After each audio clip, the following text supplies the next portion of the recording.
Superstar Country 102.5 weather. Here's your KQNK forecast. Ample sunshine expected today with daytime highs approaching 81. Winds out of the south 8 to 15 miles per hour. Mainly clear skies tonight 55. High of 80 tomorrow, sunshine mixed with clouds at times. Overcast Saturday, decreasing clouds by Sunday. Mid-80s Saturday, upper 80s by Sunday. From the Weatherology Weather Center, I'm staff meteorologist Laura Lockwood. Currently 54. This Kansas Information Network update is brought to you by Eaton Roofing and Exteriors. I'm Britton Rucker, and here are today's top headlines from 12 News. Reno County Commissioners approve emergency funding to keep the WIC program operating during the government shutdown. It comes as federal funding for the program is expected to run out tomorrow. A Lawrence intersection was evacuated yesterday as a bomb squad responded to a report of a grenade found in a home. A man called 911 after he discovered it behind drywall while he remodeled. The bomb squad took the grenade for proper disposal. And President Trump sets his sights on the disappearance of Kansas native Amelia Earhart. Yesterday was the deadline for FBI agents to comply with an order to hand over records about the investigation. The U.S. government suspects that she crashed in the ocean when her plane ran out of fuel. In Wichita, Britton Rucker, 12 News. You're listening to the Kansas Information Network. Hi, I'm Barbara, and I work for social services. On our lobby wall, there's a picture of this kid I used to work with. She's all of 17 years old, and she's on one of those missing posters. Unfortunately, that happens to a lot of our kids who don't have somebody to step up for them. They stay in foster care for years, they aren't adopted, and they age out.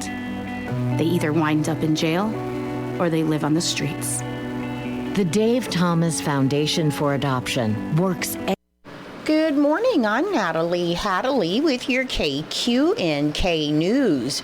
Brought to you by Firebolt Ag LLC, serving all of your chemical and fertilizer needs. The Kansas State Child Death Review Board, or SCDRB, under the Office of the Kansas Attorney General, has released its 2025 annual report analyzing the deaths of Kansas children.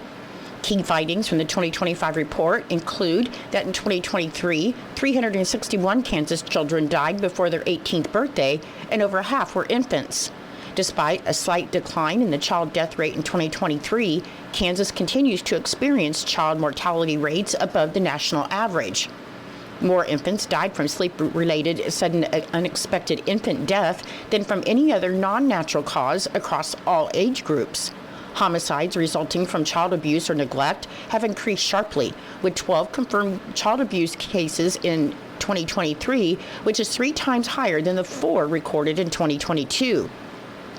Suicide remains a leading cause of death for youth aged 10 to 17 at rates above the national average, and a significant portion, 37% of children who died between 2019 and 2023 had prior involvement with the Department for Children and Families Child Protective Services. The report also calls attention to the growing threat posed to Kansas children by illegal drugs, including fentanyl and marijuana products. Toxicology findings related to the 180 child deaths from motor vehicle crashes between 2019 and 2023 further highlight the role of substance use, which has contributed to Kansas child death rates from motor vehicle crashes exceeding the United States rates. The State Child Death Review Board is a multidisciplinary, multi-agency volunteer board established by law within the Attorney General's office to examine trends and patterns that identify risk factors in the deaths of children from birth through 17 years of age. The full report can be found on the Kansas Attorney General's website, ag.ks.gov. The Kansas Department of Agriculture's Division of Conservation, or KDA DOC, has announced the availability of funds in the form of cost share assistance and incentive payments to assist commercial feedlots and dairy operations with livestock water efficiency technology. The Kansas Livestock Water Efficiency Project is part of the state's ongoing effort to encourage water conservation and to seek solutions for water challenges in the state.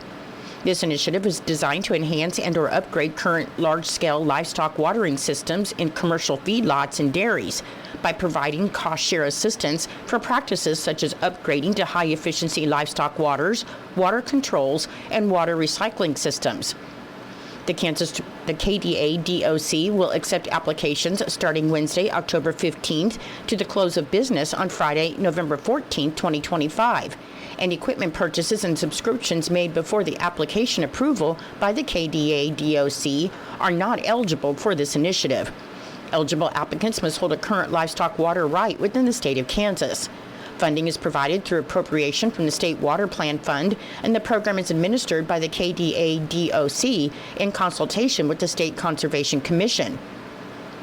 Applications for this livestock water efficiency cost-sharing funding must be made through the KDA DOC, and to find more information about the project, including the application and more details about the funding eligibility, you could visit agriculture.ks.gov/DOC livestock water. Each October since the 1930s, the American agriculture industry has shown appreciation for member-owned, member-controlled businesses during National Co-op Month. And the 2025 theme, Cooperatives Build a Better World, highlights how agricultural cooperatives continue to evolve to meet the needs of their farmer member owners. Just as Kansas farmers adopt new technologies and management practices, agricultural cooperatives invest in infrastructure, leadership programs, and services to help their members succeed. The Kansas Cooperative Council represents cooperatives across all sectors, including agriculture, finance, utilities, housing, and more. And the organization provides education, advocacy, and public outreach to promote the cooperative business model, strengthening the network of member-owned organizations throughout Kansas. Cooperatives play a vital role in Kansas communities, employing more than 5,000 people across 575 locations statewide and serving more than 100,000 members. And Kansas is also home to 3 of the nation's top 100 agricultural cooperatives, showing the state's deep roots in collaboration and shared success. To learn more about the Kansas Cooperative Council and its members during National Co-op Month, you can visit kansasco-op.coop, and you can also follow the organization on Facebook. In Nebraska news, the Adams County Sheriff's Department is investigating a critical incident after a 15-month-old child was found in a ditch near the 2000 block of South Marion Road on October 4th. Deputies were dispatched at approximately 8:01 a.m. after a passerby reported the discovery, and Hastings Fire and Rescue assessed the child, who was then taken to Mary Lanning Hospital for further evaluation. A criminal investigation is underway to determine the facts and identify those responsible, and the Nebraska State Patrol, Hastings Police Department, and the Department of Health and Human Services are assisting in the investigation. Authorities urge anyone with information or who noticed suspicious activity in the area that morning to contact the Adams County Sheriff's Office at 402-461-7181. The child's safety is a top priority, and no further identifying information will be released. Schools in Columbus were in a temporary lockdown on Wednesday after police reported that they were searching for a man who was reported to have a knife. Just after 11 a.m., officers with the Columbus Police Department were sent to the area of 25th Avenue and 16th Street, and according to police, it was reported that a man armed with a knife was making threats. Interim Police Chief Brett Struxand said when the subject fled the scene, they immediately initiated a search of the surrounding area, and out of an abundance of caution, they also requested that schools in the vicinity to go into lockdown to ensure the safety of students and staff. Police said the suspect was quickly found and arrested without further incident, and the suspect was lodged in the Platte County Detention Center. Lockdowns were then lifted once it was determined there was no active threat, and there were no injuries reported. I'll be back with more in just a moment. Firebolt Ag is a full-service fertilizer and chemical retailer. They customize products for individual farmers' needs, with the primary focus being customer profitability. Let Josh and Jack help you get the most out of your farm ground. They also provide in-house marketing with Ron Wall of Flatwater Solutions. Visit Ron in Phillipsburg or call Josh at 785-854-8484 or Jack at 308-840-2819. Firebolt Ag, your leader in agriculture. Now we'll hear from Fig Millen and head cross-country coach George Rossi to update on the team and their meet today in Phillipsburg. I'm here with head cross-country coach George Rossi. Coach, a couple meets for you last week and this week, actually. But let's start off with the Norton Invitational. Always a good turnout at that for spectators and fans, but also some great running out there. Yeah, I think our meet probably was the most attended meet that we've been to this year, and I think it was the biggest crowd we've had for our meet, our regular season meet. It was a beautiful day, 81 degrees, the weather was nice, and I think it helps our kids a lot when we have a lot of hometown fans show up, and the volleyball team was there and the football team was there, and those guys were going crazy, and that gives us motivation. So it was a lot of fun, and the girls ran really well. The girls ended up in first place. Emma Collins was in third. She ran a sub-20 time. She was at 19:50, one of her best times of the year. Casey Miller was 8th. Cassidy McLean was 14th. Savannah Rumback was 17th. Danica Frick was 20th, Lorelei Granberry was 26th, and Clara Wessel was 30th. So our girls came out and did a good job. Our JV girls ran well as well, and we were happy that we had a big crowd, and the kids just responded. And we have to use our meet as a springboard for these upcoming meets down the road.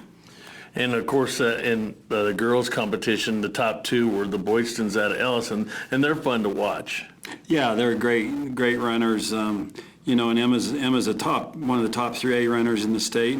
And our league meet tomorrow, we'll talk about in a sec, is going to be just loaded with some of the best runners in the state of Kansas. And so, it's good for our kids. It's good for Emma to have that competition. The boys and girls are very good, and Emma's closing the gap on them, and Emma's an excellent runner in herself, and I think that gives the rest of our girls some motivation too. We want to keep our 1-5 split, tight, and so it brings our 3, 4, 5 girls up as well. In the boys' side, a second place finish, but you got to be proud of that. It's a lot of good placing individually, and of course, teams that you face like a Quinter and Hayes and Hoxie and so forth, and so you got to be proud of the boys' second place. Yeah, I thought our boys did a good job. Quinter's defending state champion, and they have an excellent team, and our guys were mixing it up with them for quite a while. But I think the highlight of the day was Aston Katz, who won his first meet as an individual. Just ran a fantastic race. Ran a 16:58 and ended up being in first place over really good kids. Kids that were seated higher than him and have ran faster than him. But Aston's he's got his formula down now pretty well, and he's sticking to it, and it's paying off for him. We had all of our kids, I thought, ran really well. Derek Clydesdale was 12th. Elvis Green was 20th. Kason Bailey was right behind him at 21st. Max Carter was 26th. Jace Bailey was 36th. And Brogan McLean was 37th. And on the boys' side, we had Michael Urban was 4th. Noah Lanier 12th. Ash Erickson 17th. And Andre Mueller was 24th. So they all ran good. We had good performances. And like I said before, the crowd really helped us out. I'm not sure if this was the school record broke in the boys. No, it was close, and we had to do some research, and kind of a good thing maybe Aston we thought was close to it at the Oberlin meet, but we found a time in a scrapbook that the time that we had posted as a school record was actually incorrect. So Zach Boehner gets to hold on to that title for a little while longer, but Aston's he's gunning for it. As you mentioned, the Oberlin tournament or meet, that is on a Tuesday, and it's a smaller meet, but the girls finished first and the boys also first. So what did you think about your performance at Oberlin? Yeah, I think it's been 5 years since both our teams have won first place, and I don't know for sure. I've looked, and I can't really recall a year that we've had an individual boys champion and an individual girls champion. So, it was a great day for us, and Oberlin's a hard meet for us because it's a short turnaround. We basically don't have any practice in between, just a short run on the day before. But, our girls came out and got first place. Emma Collins ran a fantastic time. She ended up in first place with a 19:34. Kason Miller was 5th. Cassidy McLean was 7th. She had a season best. Savannah Rumback was 15th. Lorelei Granberry finished in 16th. She had a season best, and Lorelei had a great race. She looked really strong. Danica Frick was 18th and Clara Russell was 25th. And on the JV side, Bailey Thompson was 4th and Gabby Rios was 5th. So, our girls did a great job. Again, competition it's a smaller meet, but there's still really good girls in that race. So, Emma went out and jumped on the lead early and held on to it, and really she won by quite a bit. And she's a kid that she's competitive, and she's competitive with others. She's competitive with herself, so she's not going to let up. She wants to run a good time, and I was really happy with that. And then this week you have the MCL and talk about. I'm sorry. Yeah, we forgot to talk about the boys at Overland, but we'll jump right into that. Yeah, the boys end up winning, and Aston Katz, he ran a 16:39, and we thought he was real close to the record, which was 16:35, I think it was. But when we did some checking and some scrapbooks and things like that, we found that Zach Maynor actually had ran a 16:16 at Oberlin, I think in 2007. So we'll get that record fixed. Derek Clydesdale was 8th. Elvis Green was right behind him, and 9th, had a great race. Kason Bailey was 11th. Max Carter was 12th with the season best. Jace Bailey was 13th with the season best, and Brogan McLean was 18th. And then the JV side, we had a lot of good times with the JV kids. Michael Urban was 2nd, Tristan Talent was 5th, Noah Lanier 7th, Asher Erickson 10th, and Andre Mueller was 11th. So, we're happy that the boys came out and was able to get a first place the same night as the girls. So the boys were very happy. And having 2 double champions individual hasn't been that way for a long time. So it was something good to celebrate. Now we can talk about the Mid-Continent League, and you mentioned earlier in the show here that some of the competition and some of the great female runners that will be at the MCL, that's held at Phillipsburg, a starting time at 4:30 for you on Thursday. But why don't you talk about some of those tough contenders at MCL? Yeah, in the MCL we have 1A, 2A, and 3A teams. Well, in the 1A, you have the number 1 girl in 1A with Madison Howland, who's just a phenomenal runner. She's one of the best runners all class in the state, as are the Boydston girls from Ellis. They're 1 and 2 in 2A, and then Emma is number 2 in 3A. The Tegan from Hoxie, she's in the top 10. I think I counted the other day that 6 of the top, and Kason Miller is one of the top runners in 3A. Out of the top 7 or 8 runners in the MCL, all those girls are ranked in the top 10 in respective classes. So, that girls' race is going to be fast. It's going to be amazing. Just come out and it's going to be great competition to watch. Some of the best kids anywhere. And hopefully, team-wise, it's very important for us. We want to defend our MCL, and it's going to be hard. Hoxie's been knocking on the door, and if we got to make sure that we know where those girls are at and put the hammer down tomorrow night. On the boys' side, you'll probably have a full squad. I don't know how many full squads there are, but Norton's been in the top 3 the last few years. Yeah, I think the boys will have 7 or 8 full teams. Again, scoring forward allows more teams, some of the smaller schools, but Hoxie's been the defending league champion for the last several years, and we did beat the Hoxie boys last week. They're back to their full numbers of runners. One of their good runners has been injured, but he's coming back, and I know he'll be a lot better, in better condition tomorrow. But our boys are going to have their hands full as well, and it's our goal to bring back the plaque for both the boys and the girls, and I think the kids are focused. We hope we get some support over there. We always have good parents, but if some of the kids can get over can make it, and some other fans would be a great help to us. Well, Coach, we're going to wish you the best of luck Thursday when you travel to Phillipsburg for the Mid-Continent League cross-country meet, starting at 4:30, and a rolling schedule right on through. Reporting for KQNK, I'm Fig Nolan. Thank you, Fig and Coach Rossi, and good luck to the cross-country team at their meet today in Phillipsburg. Your menu today for Eisenhower Elementary School. For lunch, you'll be having macaroni and cheese, little smokies, cooked carrots, rosy applesauce, pepper strips, and French bread. For Norton Community High School and Junior High, your lunch today will be chicken nuggets or chef salad, cook's choice of fries, fruit and milk. And for Northern Valley schools, your lunch today will be Texas straw hats, salad, vegetable, and fruit. I'm Natalie Hadley. Your KQNK News was brought to you by Firebolt Ag, LLC, farmers helping farmers to succeed. You can contact Firebolt Ag today to get the most out of your farmland. Your KQNK weather forecast is being brought to you by Hinkle Termite and Pest Control, your Norton experts for all of your pest control needs. Your forecast for today, it should be mostly sunny with a high near 81 and a south wind around 10 miles per hour. For tonight, it should be mostly clear with a low around 55 and a southwest wind around 5 miles per hour becoming north after midnight. On Friday, it should be mostly sunny with a high near 80 and a north wind of 5 to 10 miles per hour becoming east in the afternoon. And on Friday night, there's a 20% chance of showers after 1 a.m., otherwise mostly cloudy with a low around 60. I'll be back with the rest of your forecast in just a moment. When you've got bugs, we know what a nuisance that can be. Lock 'em out. From Hinkle Termite and Pest Control, Lock 'em Out is our very effective residential insect prevention program. We'll come to your place and treat your foundation plus all insect entryways. And while we're there, receive a free termite inspection. Call Mr. Rich Wenzel, our certified technician in Norton, at 785-202-0167. That's 202-0167. Continuing with your weather forecast, on Saturday, it should be partly sunny with a high near 85.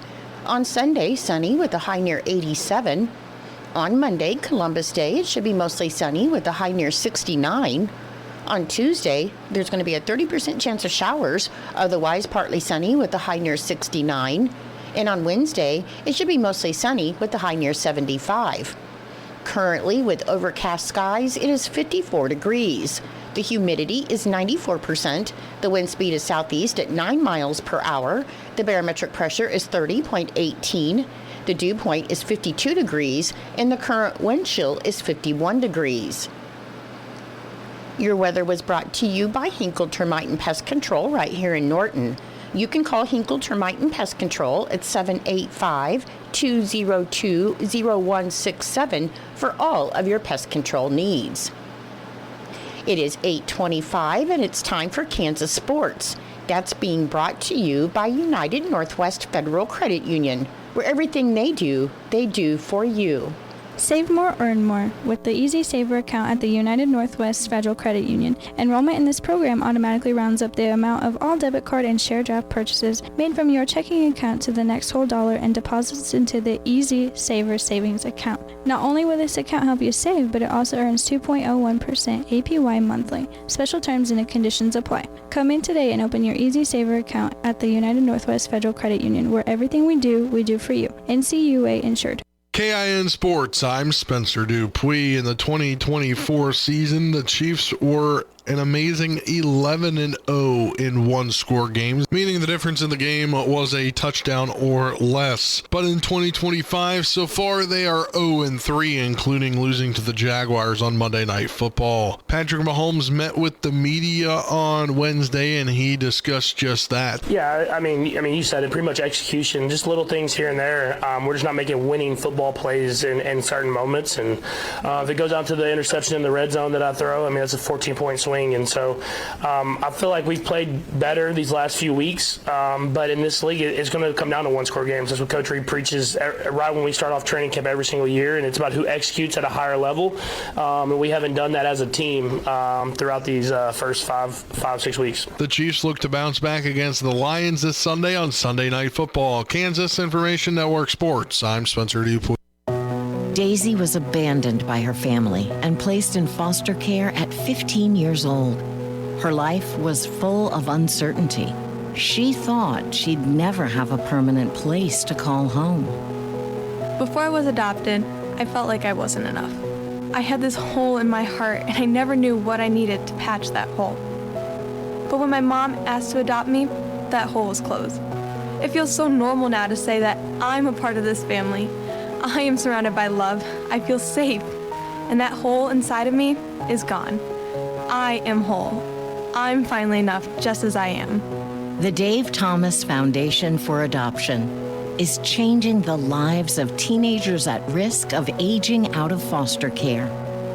Like Daisy, every child deserves a permanent, loving home. You can help. Learn more at davethomasfoundation.org. It's true, many of us spend more time thinking about what's for dinner than preparing for retirement. But if you think your retirement needs deserve more attention, I agree, and I'd like to help. I'm Edward Jones financial advisor Philip Eisenhagen. Together we can give your long-term retirement strategy the attention it deserves. Stop by our office at 418 East Home here in Norton or call 877-3373. Edward Jones, Making Sense of Investing, member SIPC.